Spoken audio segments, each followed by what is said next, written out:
दीनार्थ परित्राण परायणे सरस्वती हरे देवी नारायणी नमोस्तुते। सर्वस्वरूपे सर्वेशे सर्वशक्ति समन्विते भयभयस्त्राहीनो देवी दुर्गे देवी नमोस्तुते। सर्वमंगलमांगल्ये शिवे सर्वार्थ साधिके शरण्ये त्र्यंबके गौरी नारायणी नमोस्तुते। अतुलित बलधामं हेमशैलावदेहं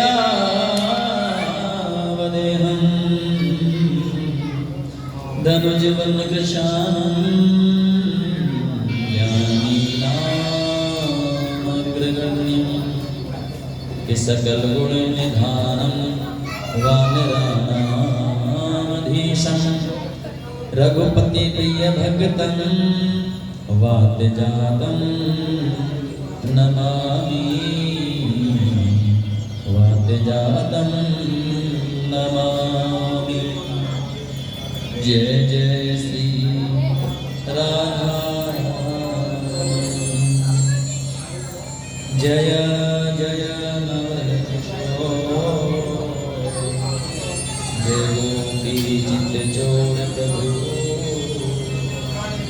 जय जय जय माखन चोर आइए हनुमंत पधारिए कथा करूं अति सार प्रेम सहित गति भरूं हनुमंत करो सविकार हनुमंत करो सविकार प्रेम सहित गति हनुमंत करो द्वारिकाधीश की भागवत महापुराण की सच्चिदानंद भगवान की गुरुदेव भगवान की भागवत महापुराण की जय जय श्री राम।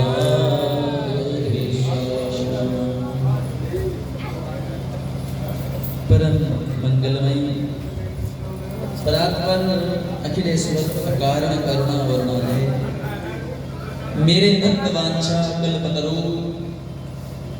तड़ुदित विनिंदित पीतांबरधारी सच्चिदानंद घन आनंद करुण परमात्मा की ये जो वांग्मय प्रति मूर्ति श्रीमद् भागवत महापुराण मेरे आदर के योग्य प्रभु प्रेमियों माताओं बहनों भाइयों भगवान की महती कृपा अपने मित्रों का आशीर्वाद और गुरु जी की दया से श्रीमद् भागवत सप्ताह ज्ञान यज्ञ के आज हम 7वें दिवस में सफलता पूर्वक प्रवेश करते हुए अनंत विभूषित प्रातः स्मरणीय अर्चनीय वंदनीय श्री गुरु जी के चरणों में नतमस्तक होते हुए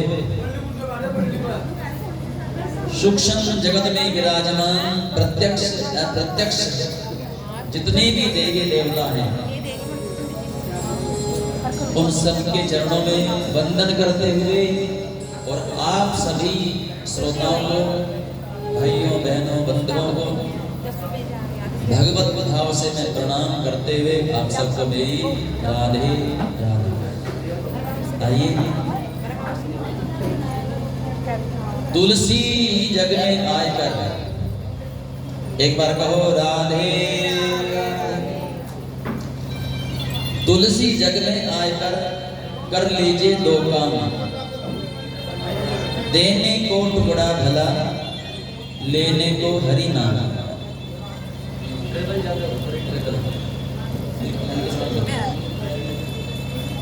अगर देने की कोई चीज है तो किसी की सहायता करें, किसी को टुकड़ा दें, किसी को भोजन प्यास, किसी को पानी, यही है बस।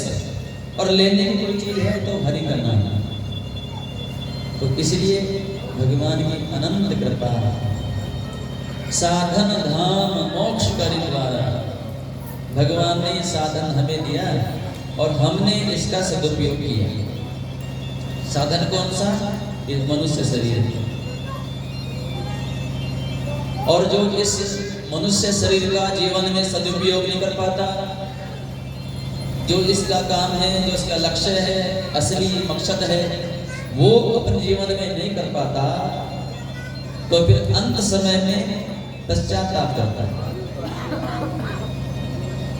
काल ही कर्म ही इस बार ही मिथ्या दोष लगाई, फिर पश्चाताप के अलावा कुछ भी शेष नहीं बचता। आइए यजमान परिवार को शुभकामनाएं देते हुए और आप सभी भक्तों को बड़ा आशीर्वाद। आइए आज 7वें दिन की कथा प्रारंभ करते हुए थोड़ा भगवत नाम कीर्तन 2 लाइन सीधी कथा। मेरो राधा रमण गिरधार, गिरधारी श्याम बलधारी,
गिरधारी श्याम बनवारी, माँ गिरधारी श्याम बनवारी।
जय जय श्री राधे श्याम।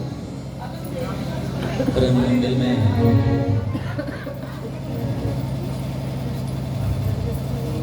गुरु कृपा से आइए।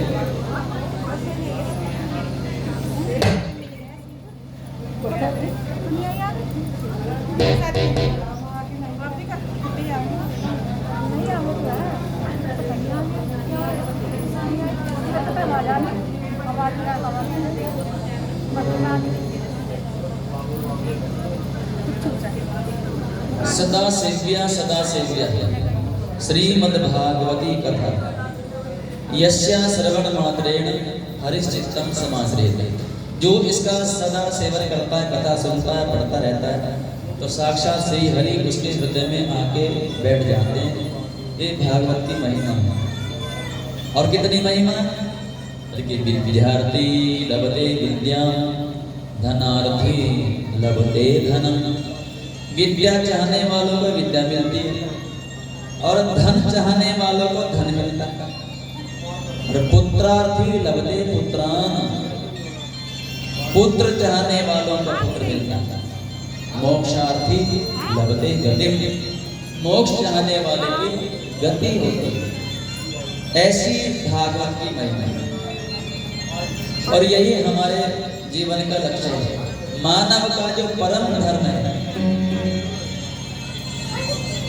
बारीक बता दो, बेस वाली बजाओ।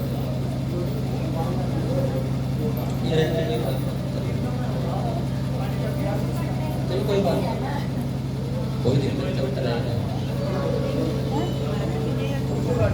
मानव जीवन का परम लक्ष्य क्या है? देखो, एक व्यक्ति, एक किसान अपने खेत में हल चला रहा था। क्या कर रहा था? हल चला रहा था। तो किसी ने पूछा रास्ते चलते हुए, भैया क्या कर रहे हो? अरे हल चला रहा हूँ। और क्या? अच्छा, हल चला रहे हो? हल क्यों चला रहा? अरे बीज बोने के लिए, इसलिए चला रहा।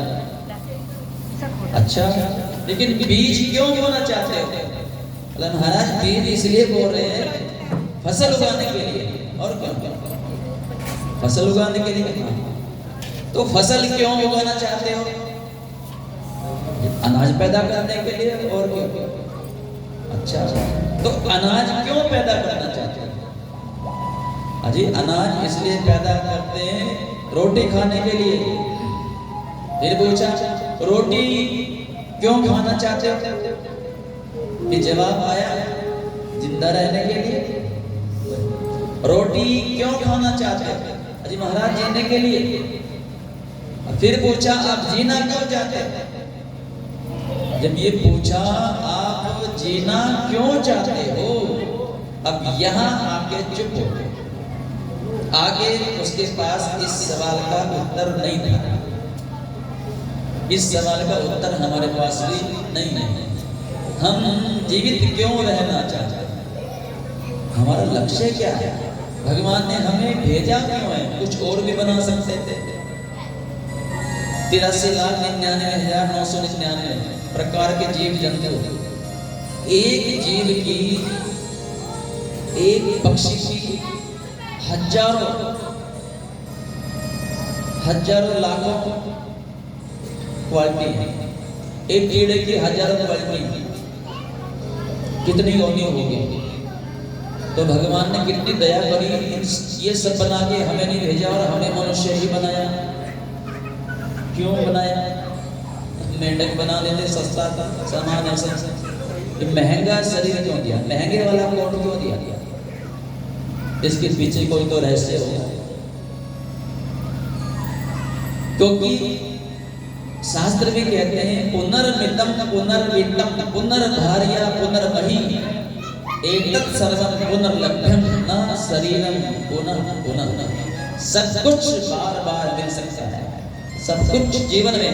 जीवन रहा तो धन दोबारा कमा लेंगे, भले सारा चोरी हो गया, नष्ट हो जाए, कोई बात नहीं। जीवन रहा तो दोबारा कमाएंगे।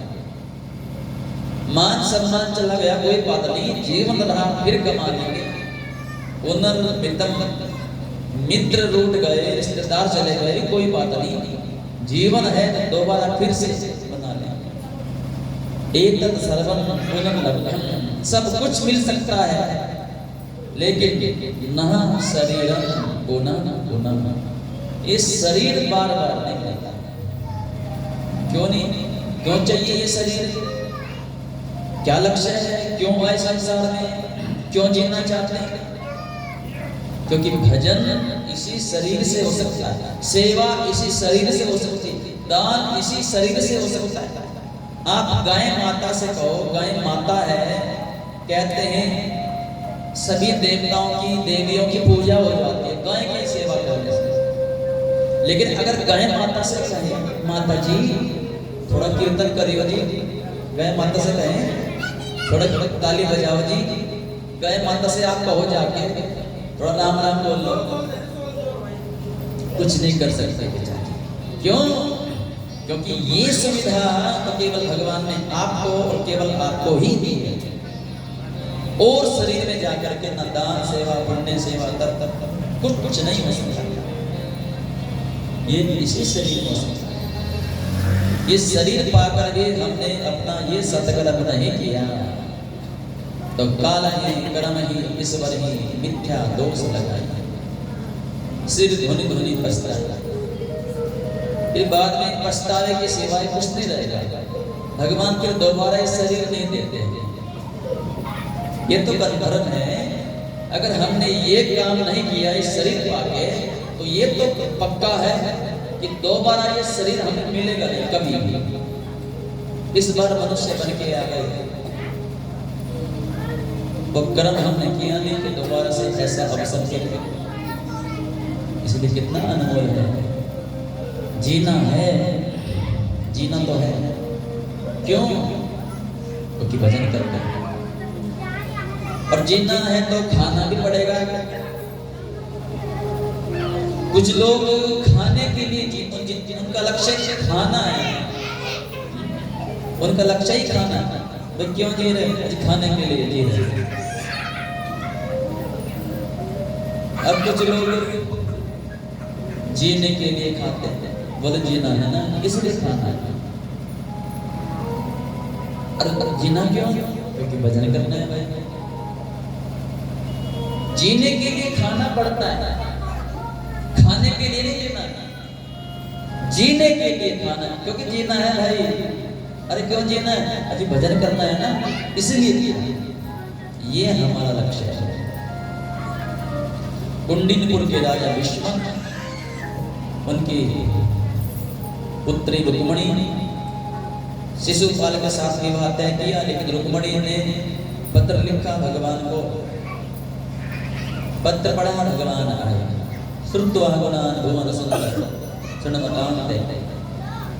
भगवान से कहा कि मैं आपके सुंदर गुणों को सुन करके मैंने आपसे प्रेम कर लिया। आपको देखा तो नहीं आज तक, सुना है कि आपसे विवाह करना चाहती हूँ। तो पत्र में सारी व्यवस्था लग दी, मंदिर में आई रुक्मणी माता, पूजा की और तभी भगवान वहां आए। यद्यपि वहां पे हजारों सैनिक थे, लेकिन भगवान जब कृष्ण आए तो सब मारने दौड़े कृष्ण को, और जैसे सब मारने दौड़े भगवान को तो भगवान थोड़े से हंस गए, मुस्कुरा गए। ये भगवान की माया है, और थोड़ा सा मुस्कुराते हैं तो पूरी दुनिया बन जाती है। और जैसे भगवान हंसे तो सारे सैनिक जो मारने दौड़े थे सब वहीं का वहीं रुक गए, सब भूल गए कि हम करने क्या आए थे। उनकी हंसी में ही तो सब हंसते हैं। एक सैनिक कहता, देखो तो अब भगवान रथ से नीचे उतरे, मंदिर की तरफ जा रहे हैं, ये भूल गए कि हम पहरा देने आए हैं। अब कृष्ण की भगवान की बड़ाई करते हैं, देखो तो कितना सुंदर है, देखो तो कितना अच्छा हंसता है। एक सैनिक कह रहा है, अरे वो तो ठीक है, इसका पीतांबर देखो, बिजली को भी मात कर रहा है। सब कह रहे हैं इसकी चाल कितनी सुंदर है, इसकी फेंट में जो मुरली लगी है ना तो क्या जच रही है। भगवान मंदिर में चले गए, उनकी हंसी में तो सब हंसते हैं। ब्रज के एक संत कहते हैं, यदि नंद लला तुम होते लली, गले कट जाते करोड़, वो तो अच्छा है तुम लाला हो, कहीं लाली होते।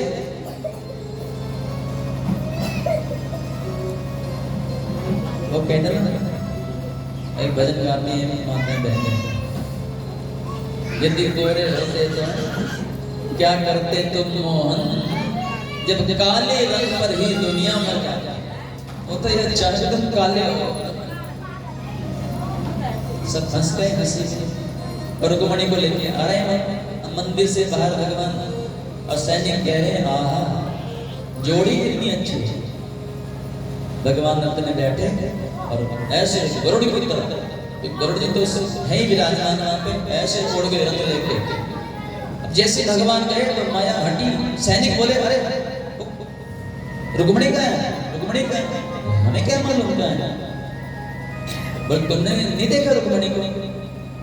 मैं तो मोर मुकुट देख रहा था। एक बोल तुम क्या कर रहे थे? मैं तो पीतांबर देख रहा था। एक बोला मुझे पता है। बोले क्या पता है? बोले ले तो गया। तो तुमने रोका क्यों नहीं? बोले कि मैंने सोचा जोड़ी बहुत अच्छी है, एक बार ले जाने दो फिर देख लूंगा। फिर तो पीछे लग गई सारी सेना, आगे से बलराम की सेना लेके आ गए, युद्ध हुआ। शिशुपाल को बांध लिया, उसके भाई रुक्मी को बांध लिया बलराम ने।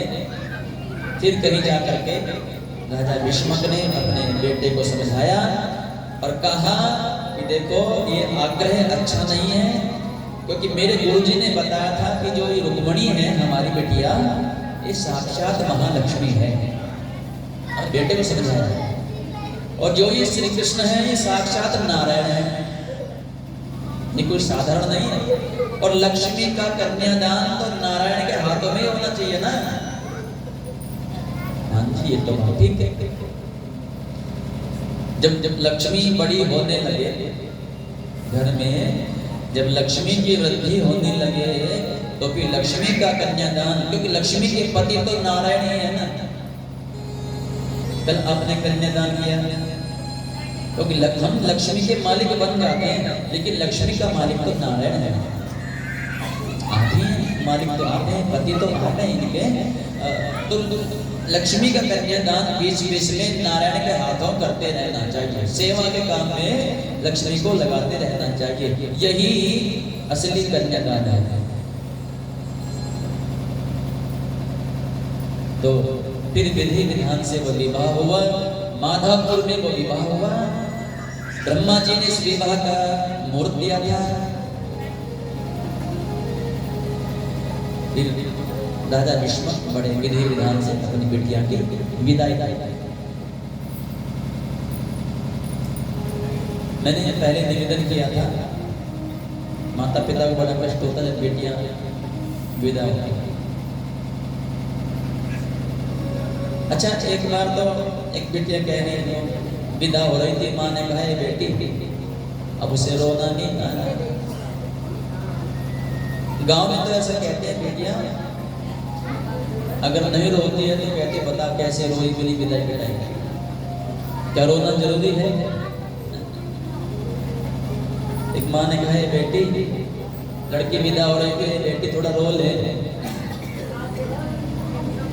क्यों रो मैं? विदाई के टाइम रोया करते हैं, रोना जरूरी है। मैं क्यों रो? रोएगा वो जो मुझे लेके जा रहा है। कपड़े धोने मुझे नहीं आते, रोटी बनाने मुझे नहीं आती, होना तो उसे पड़ेगा जिंदगी भर। तो विदाई का अर्थ ही रोना धोना नहीं होता।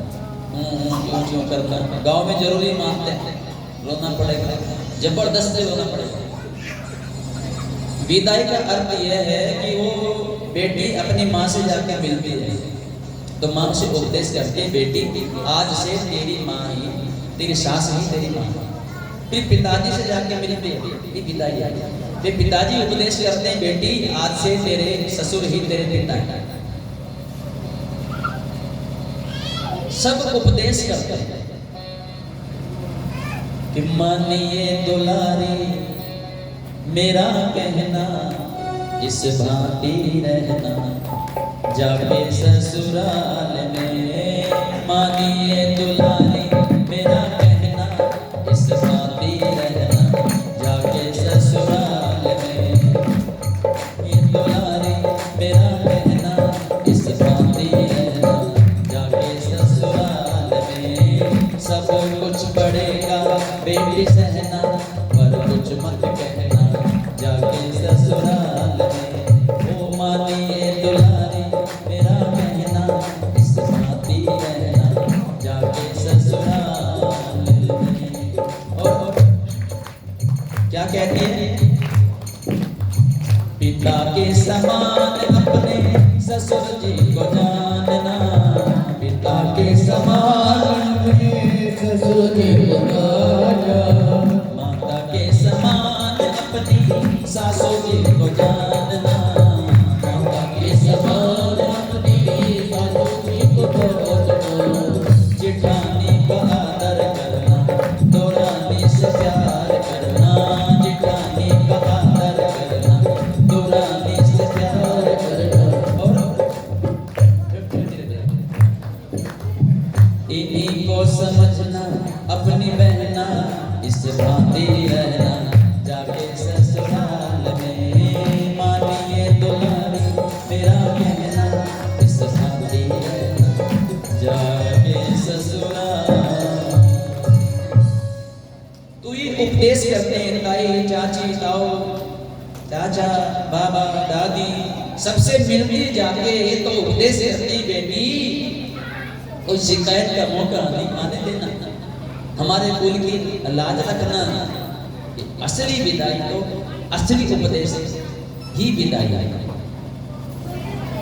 अच्छा यहाँ एक विदाई तो हमारे यहाँ संसार में जो होती है और एक विदाई होती है फिर हमारी इस संसार से, और सबकी विदाई होती है जब हमें उस असली ससुराल जाना है, सबको जाना है। ये विदाई क्या है? संसार से संसार में आ गए, एक घर से दूसरे घर में आ गए,